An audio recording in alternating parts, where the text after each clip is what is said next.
My name is Andrew Sue. I'm the Chief of Foot and Ankle Surgery at the Department of Orthopedics at UC Irvine Medical Center. I did my training in orthopedics at Rush University Medical Center, followed by a fellowship dedicated to foot and ankle surgery at the Ortho Carolina Foot and Ankle Institute. One of the things that's really important about foot and ankle care is always starting first with non-surgical interventions. And the biggest part of that are orthotics and shoes. When you look at a victory insole, a couple of things should really stand out to you. It's extremely lightweight. So carbon fiber, which is in Formula One cars, it's in space shuttles, it's a very highly advanced material. A lot of the over-counter orthotics end at the middle of the foot, and there's no forefoot protection. It's just a piece of cloth. These over-the-counter and even custom orthotics don't do anything because they're not protecting the front of your foot. Victory is really one of the only ones. So simply by just protecting the entirety of your foot, that in and of itself is a known treatment for big toe issues like sesamoiditis, which is inflammation of the sesamoid bones underneath that. Very, very common in soccer players and football players, especially with artificial turf. Forefoot issues, pain in the balls of your feet from too much pressure being imparted onto that.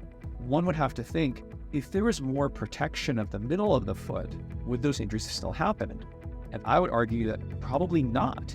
And so when you look at the midsection of a victory, that's where most of the real protection is right in the center of it. And this is the most important thing in my opinion. You want shock absorption, but you also want energy return like a spring. The victories don't give you energy, but the energy that you impart into it by standing, jumping, running is returned back to you at approximately 10%. But now if we're all trying to hit 10,000 steps a day, what is the difference over 10,000 steps of a pressure reduction of 10% per step? And so if you only have so many miles on your tires and you only have so many miles in your feet, by doing a pressure reduction of 10% or so with the victories, you can get more longevity out of your body. And that's really the goal, is that we're all trying to live longer and be healthier and go the distance. And I think this is one tool that can really help you with that. And so if it works for the athletes, it can absolutely work for people like myself, as well as my patients.